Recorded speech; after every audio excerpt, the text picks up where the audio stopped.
Alright, so Watches and Wonders just wrapped up. And if your YouTube feed is anything like mine, you've probably seen like 47 videos by now titled Every Release from Watches and Wonders. This is everything that dropped. Top 25 watches you need to see. And look, don't get me wrong, those are great. I've definitely watched a few myself. But today, we're not going to do that. Because if you've made it this far into the watch world, of course you're thinking about all the watches that were released, but you also want to know what it actually means. What are the trends? What are the brands telling us? And more importantly, what does this mean for the future of watches? Because Watches and Wonders isn't just a release event, it's basically the industry showing its hand.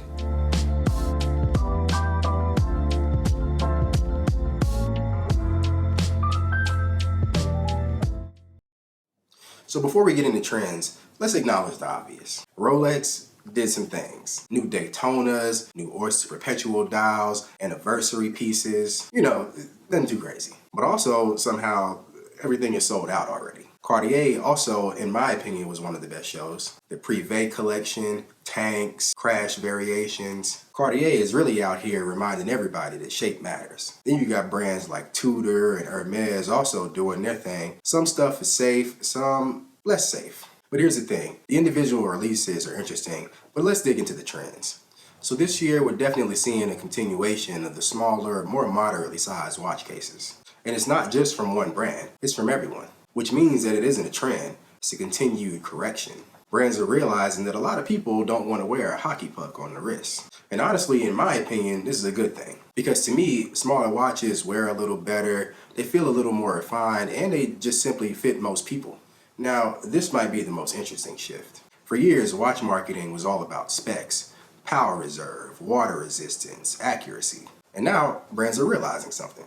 People don't care as much as they say they do. What they really care about is how it looks, how it feels, and whether they enjoy wearing it. Which is why brands like Cartier are thriving right now.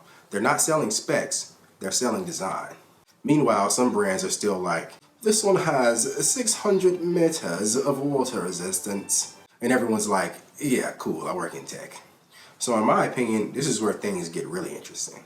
We're starting to see features that were usually reserved for watches in the $50,000 range show up in watches that are under $10,000. Skeletonization, exposed escapements, more complex movements. Brands are experimenting more and pushing boundaries. And some of that pressure is coming from the micro brands. Because when smaller brands are out here doing wild stuff, bigger brands have to respond. This is how you end up with releases that make you stop and go, wait, they did that? For a long time, watches were safe.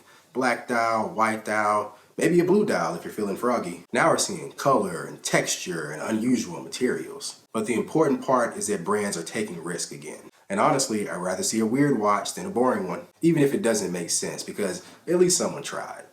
So we have to talk about it. These prices are still going up across the board, and it's not slowing down. Every entry-level luxury is creeping higher and higher, which means two things. Brands are targeting higher-end buyers, and value is becoming more important than ever. Because if everything is getting more expensive, people are going to start asking, is this worth it? And that's where brands either win or lose. So what does all this mean? Watches are remaining smaller and becoming more design-focused. They're becoming more expressive and more experimental, but also more expensive. But more than anything, they're becoming more personal. Because the future of watches isn't about who has the most specs.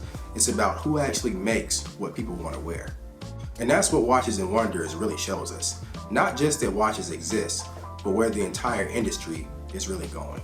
Thanks for watching today, guys. As always, I hope you enjoyed this video. If you did, be sure to give this video a like and comment down below and let me know what you thought of this year's Watches and Wonders and all the new releases. And also, subscribe to the channel. I've got new content like this coming out every week, so be sure to hit that subscribe button to stay in the loop. Until next time, peace.